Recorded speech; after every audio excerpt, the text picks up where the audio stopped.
What if I told you that 2,000 years ago, ancient philosophers discovered 8 simple habits that could completely transform your life? Habits so powerful that they helped emperors rule vast empires, slaves find freedom in their minds, and ordinary people achieve extraordinary peace and resilience. Welcome back to Daily Stoic Insights. I'm your host, and today we're diving deep into the 8 Stoic habits that will revolutionize how you think, feel, and live. But before we begin this life-changing journey together, I need you to do something for me right now. Hit that subscribe button and ring the notification bell, because this content has the power to help not just you, but thousands of others who are searching for wisdom and peace in our chaotic world. Your subscription helps us reach more people who desperately need these ancient insights. And here's what I want you to do as we go through these 8 habits. Comment below and tell me which habit resonates most with you, or share a moment when Stoic wisdom helped you through a difficult time. Your stories inspire our entire community and show others that this philosophy isn't just theory. It's practical wisdom that works. Now, imagine waking up tomorrow with unshakable inner peace. Picture yourself facing life's challenges with calm confidence, no longer controlled by emotions or circumstances beyond your control. Envision having the mental strength to find opportunity in every obstacle and gratitude in every moment. This isn't fantasy. This is what these 8 Stoic habits can do for you. The Stoics weren't armchair philosophers. Marcus Aurelius led the Roman Empire through plague and war. Epictetus overcame slavery and physical disability. Seneca navigated the dangerous politics of ancient Rome. They developed these habits not in ivory towers, but in the crucible of real life, facing real challenges just like you and me. Today, we're going to explore each of these 8 transformative habits. I'll show you exactly how to implement them, share real examples from the Stoic masters, and give you practical exercises you can start using immediately. By the end of this video, you'll have a complete roadmap for building a Stoic mindset that will serve you for the rest of your life. So grab a notebook, get comfortable, and let's begin this incredible journey into the wisdom of the ages. Habit 1. Morning reflection. The first habit that will transform your life is morning reflection, and it starts the moment you open your eyes. Marcus Aurelius, the most powerful man in the ancient world, began every day not by checking messages or rushing into action, but by preparing his mind for whatever lay ahead. In his personal journal, which we now call Meditations, Marcus wrote, "When you wake up in the morning, tell yourself, the people I deal with today will be meddling, ungrateful, arrogant, dishonest, jealous, and surly. They are like this because they can't tell good from evil. But I have seen the beauty of good and the ugliness of evil, and have recognized that the wrongdoer has a nature related to my own." This isn't pessimism, it's preparation. By mentally rehearsing potential challenges, you're not inviting negativity into your day. You're building psychological resilience and setting realistic expectations. Here's how to implement morning reflection in your life. Spend the first 10 minutes of your day in quiet contemplation. Ask yourself 3 questions. What challenges might I face today? How can I respond with virtue? And what am I grateful for right now? Don't reach for your phone. Don't check social media. Don't dive into emails. Give your mind this sacred time to center itself before the world demands your attention. This practice alone will give you a sense of control and purpose that will carry you through even the most difficult days. Seneca practiced a similar routine, writing letters to his friend Lucilius about the importance of morning preparation. He said, "Every new beginning comes from some other beginning's end." Each morning is your chance to begin again, to approach life with fresh wisdom and renewed commitment to virtue. The science backs this up too. Research shows that people who start their day with reflection and intention setting are more productive, less stressed, and report higher levels of life satisfaction. You're literally rewiring your brain for success and peace. Try this exercise tomorrow morning. Before getting out of bed, take 3 deep breaths and remind yourself that today is an opportunity to practice virtue, to grow stronger, and to contribute something positive to the world. Set an intention for how you want to show up. regardless of what circumstances you encounter. Habit 2. Focus on what you can control. The second habit is perhaps the most fundamental principle of Stoicism, focusing exclusively on what you can control. Epictetus, who knew suffering intimately as a slave, taught us the most liberating truth in all of philosophy. Some things are within our power, while others are not. This simple distinction has the power to eliminate anxiety, frustration, and suffering from your life. Think about it. How much energy do you waste worrying about things you cannot change? The weather, other people's opinions, traffic, the past, the future, your boss's mood, the economy, politics. The list is endless, and it's exhausting. Epictetus continued, "Within our power are our opinion, motivation, desire, aversion, and, in a word, whatever is of our own doing. Not within our power are our body, our property, reputation, position, and, in a word, whatever is not of our own doing." This doesn't mean you become passive or stop caring about outcomes. It means you channel all your energy into what you can actually influence. Your thoughts, your choices, your responses, your effort, and your character. Here's a practical exercise that will change your life. Create 2 lists. On the left, write down everything that's currently stressing you or causing you anxiety. On the right, divide these items into 2 columns, can control and cannot control. You'll be amazed at how much mental energy you're wasting on things in the cannot control column. For everything in the cannot control column, practice acceptance. This doesn't mean you like these things or approve of them. It means you stop fighting reality and redirect your energy toward what you can actually change. For everything in the can control column, take action. Focus your time, energy, and attention here. This is where your power lies, and this is where you can make a real difference. Marcus Aurelius faced plagues, wars, and betrayals, yet he remained centered because he understood this principle deeply. He wrote, "Confine yourself to the present." The present moment is the only place where you have any control, and it's the only place where life actually happens. When you catch yourself worrying about something outside your control, use this simple phrase, "That's not up to me." Then immediately redirect your attention to something that is up to you. This mental habit alone will dramatically reduce your stress and increase your effectiveness. Remember, you cannot control what happens to you, but you can always control how you respond. And your response is what determines the quality of your life. Habit 3. Practice negative visualization. The third habit might seem counterintuitive at first, but it's one of the most powerful tools for building resilience and appreciation. Negative visualization, or as the Stoics called it, premeditatio malorum, the premeditation of evils. Before you think this is about being pessimistic or attracting negativity, let me explain what this really is. Negative visualization is the practice of imagining loss, not to invite it, but to prepare for it and to appreciate what you currently have. Seneca regularly practiced this exercise. He would imagine losing his wealth, his health, his loved ones, not because he wanted these things to happen, but because he understood that everything in life is temporary. By mentally rehearsing loss, he built psychological resilience and deepened his gratitude for what he had. Here's why this works. When you imagine losing something you value, 2 powerful things happen. First, you build emotional resilience. If the loss actually occurs, you're better prepared to handle it. Second, and perhaps more importantly, you develop profound gratitude for what you currently have. Try this exercise tonight. Imagine that tomorrow you would lose your home. Really visualize it. How would you feel? What would you do?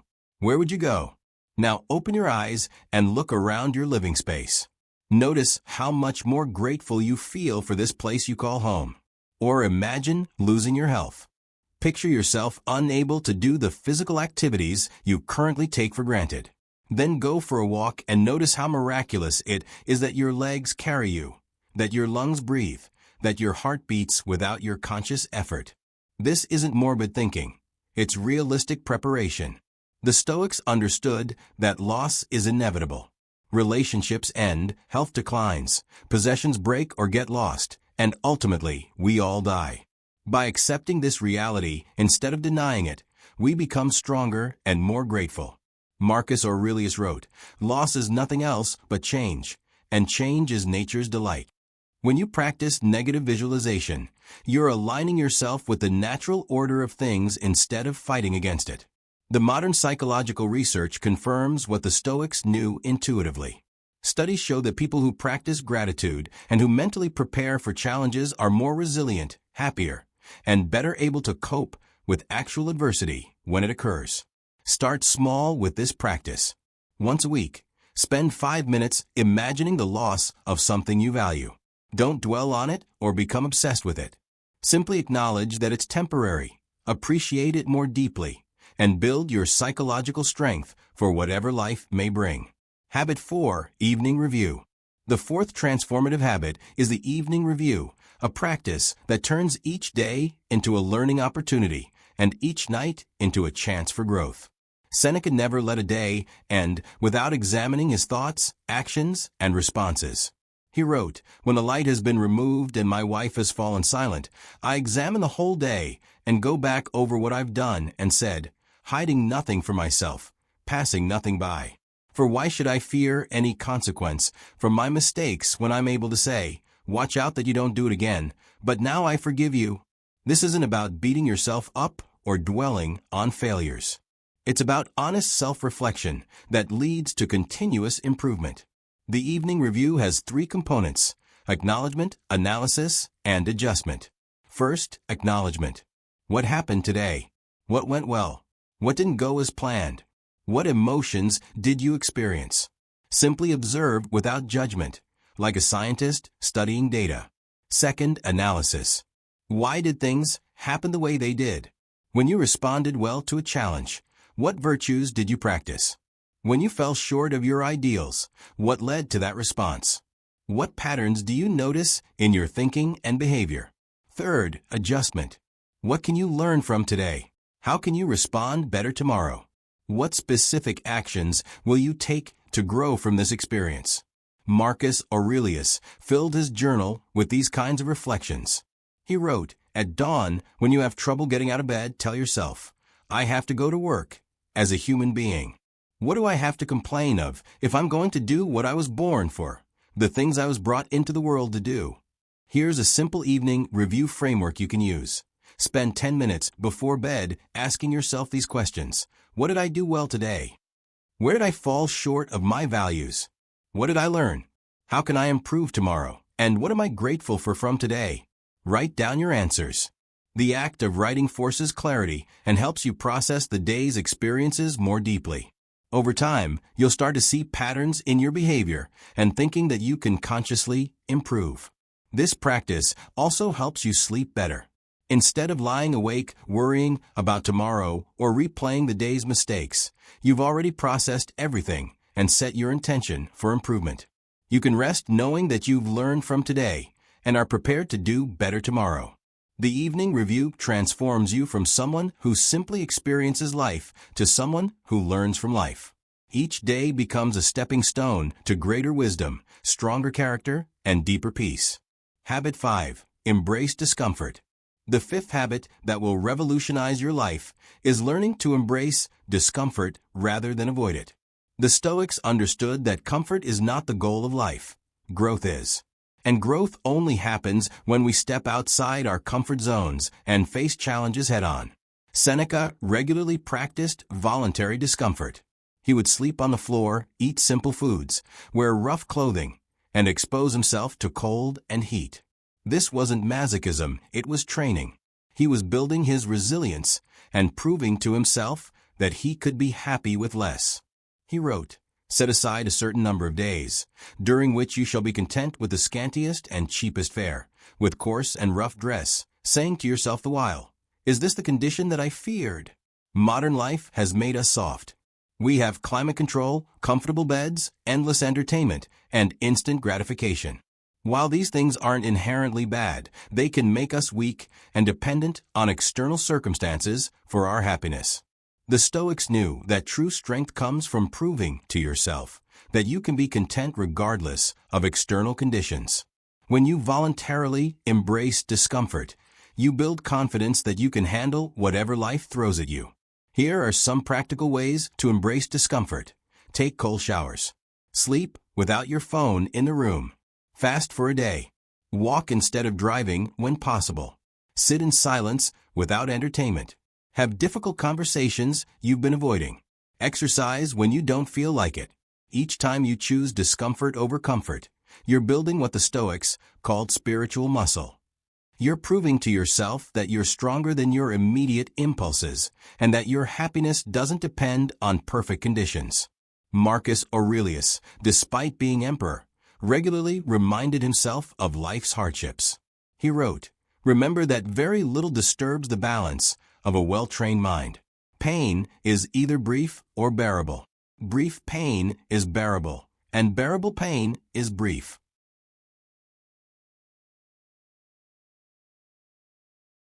This doesn't mean seeking out unnecessary suffering or being reckless with your health and safety.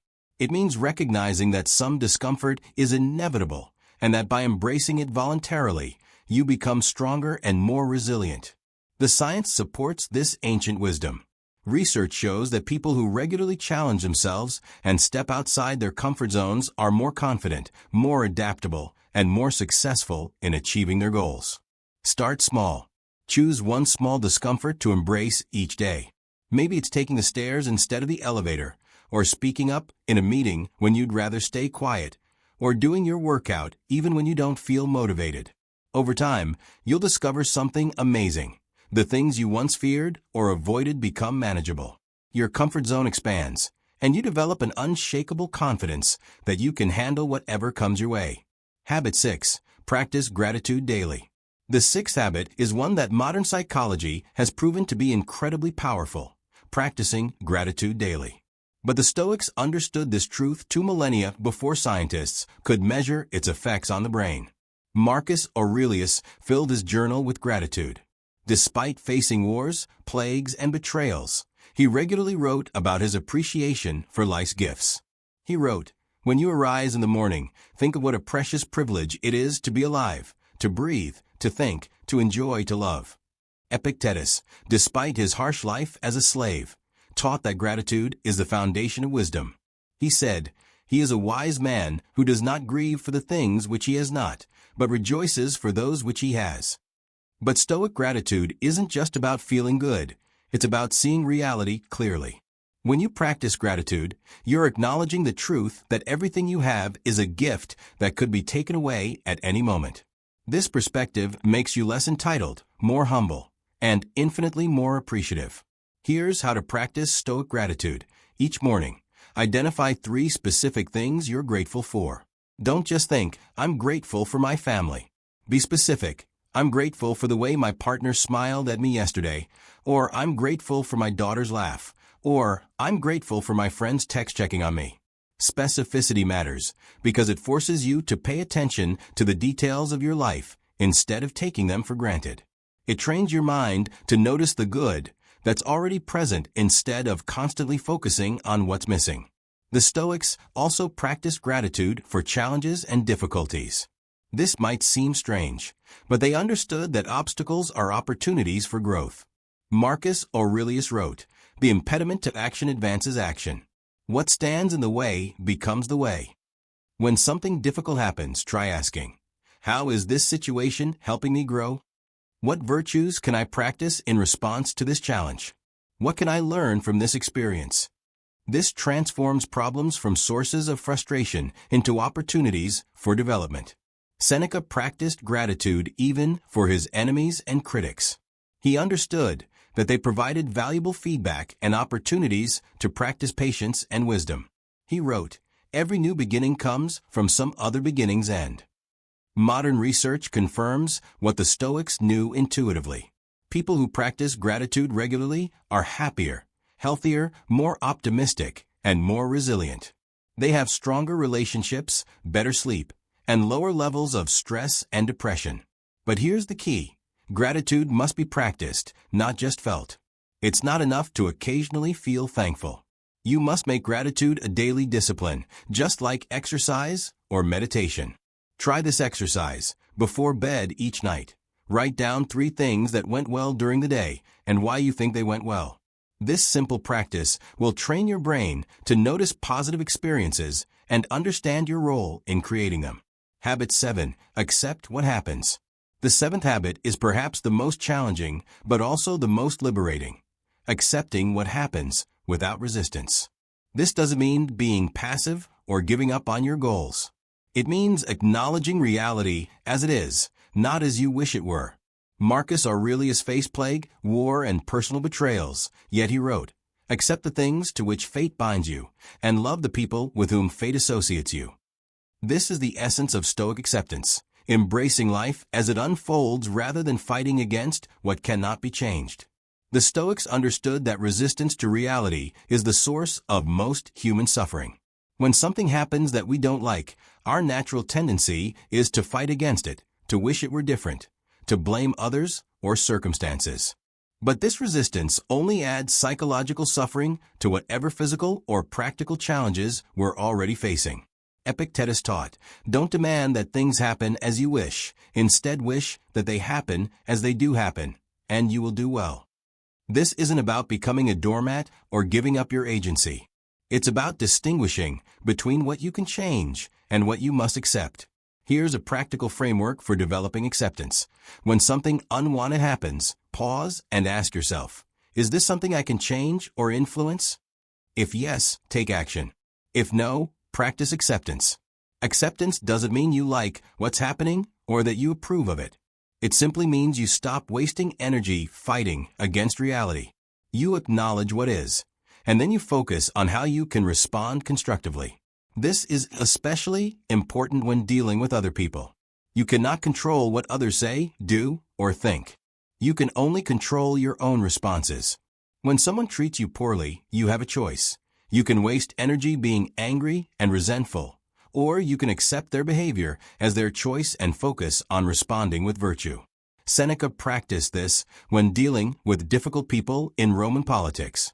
He wrote, "How much trouble he avoids who does not look to see what his neighbor says or does, but only to what he does himself." The practice of acceptance also applies to your own mistakes and failures. When you fall short of your ideals, resist the urge to beat yourself up or dwell on regret. Accept that you're human, learn from the experience, and commit to doing better next time. This doesn't mean lowering your standards or becoming complacent. It means treating yourself with the same compassion you would show a good friend who made a mistake. Modern psychology calls this radical acceptance, and research shows it's one of the most effective ways to reduce anxiety, depression, and stress. When you stop fighting reality, you free up enormous amounts of mental and emotional energy that you can redirect toward positive action. Try this practice. When you notice yourself resisting something that's already happened, take a deep breath and say, "This is what's happening right now. I accept this reality, and I choose to respond with wisdom and virtue." Habit 8. Live according to nature.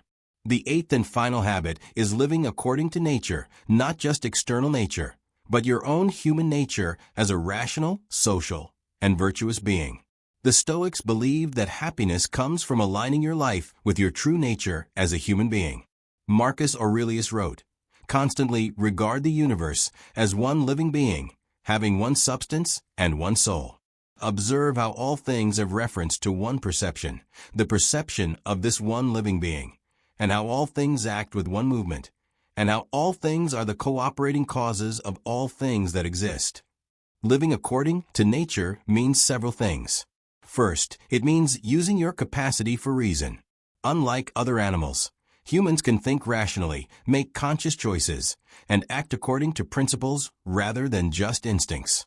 When you live according to reason rather than emotion, you're fulfilling your nature as a rational being. Second, it means recognizing your social nature. Humans are naturally social creatures. We're meant to live in community, to help each other, and to contribute to the common good. Marcus Aurelius wrote, "We were born to work together, like feet, hands, and eyes, like the two rows of teeth, upper and lower." This means treating others with kindness and respect, even when they don't deserve it.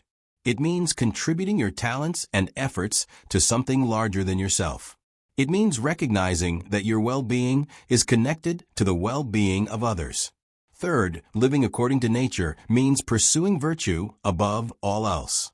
The Stoics identified four cardinal virtues: wisdom, justice, courage, and temperance.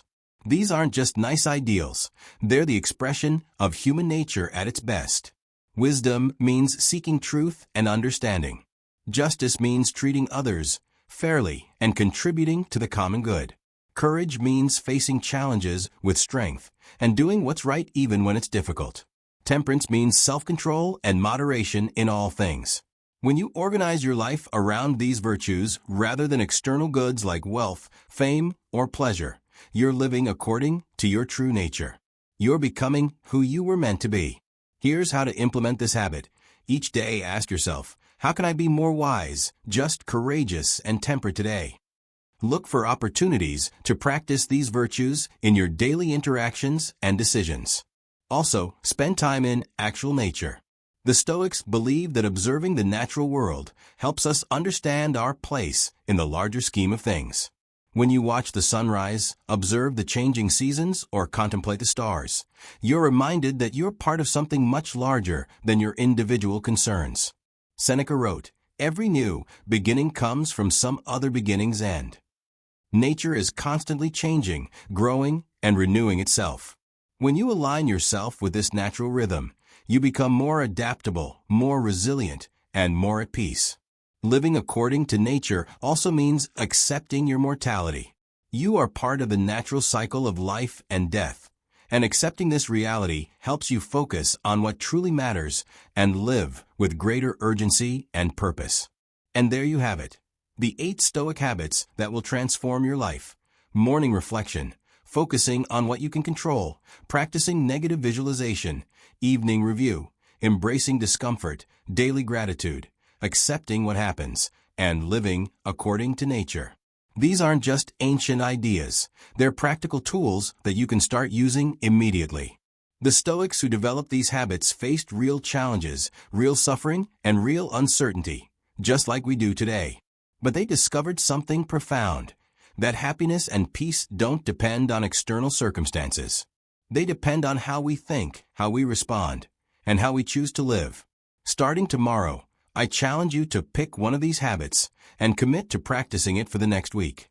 Don't try to implement all 8 at once. That's a recipe for overwhelm and failure. Choose the one that resonates most with you, or the one that addresses your biggest current challenge. Maybe you need more morning reflection to start your days with intention. Maybe you need to practice focusing only on what you can control to reduce your anxiety. Maybe you need to embrace more discomfort to build your resilience. Whatever it is, start there. Remember, these habits are not about perfection, they're about progress. The Stoics themselves struggled with implementing their philosophy. Marcus Aurelius wrote his Meditations as reminders to himself, not as a perfect example of Stoic living. The goal is not to become a perfect Stoic overnight, but to gradually build these practices into your life. But here's what I need from you right now. I need you to take action on this content. Don't just watch this video and move on. Comment below and tell me which of these 8 habits you're going to start with and why. Share your commitment with our community. When you declare your intention publicly, you're much more likely to follow through. And if this video has helped you, if you can see how these ancient principles could transform your modern life, then I need you to help us reach more people. Hit that like button, share this video with someone who needs to hear this message, and make sure you're subscribed with notifications on so you never miss our content. The world needs more people who understand these principles.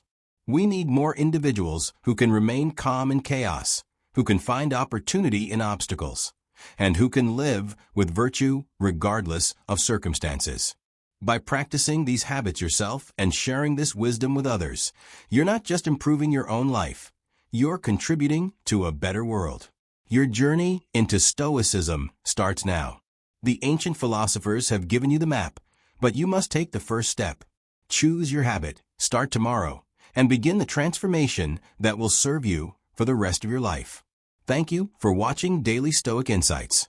Until next time, remember, you have everything you need within you to live a life of wisdom, virtue, and peace. The only question is, will you choose to use it? Before you go, do 3 things for me. First, comment below with your chosen habit. Second, subscribe and hit the bell if you haven't already. Third, share this video with one person who needs to hear this message. Together, we can spread this ancient wisdom to everyone who needs it. See you in the next video, where we'll dive even deeper into the practical application of Stoic philosophy in modern life.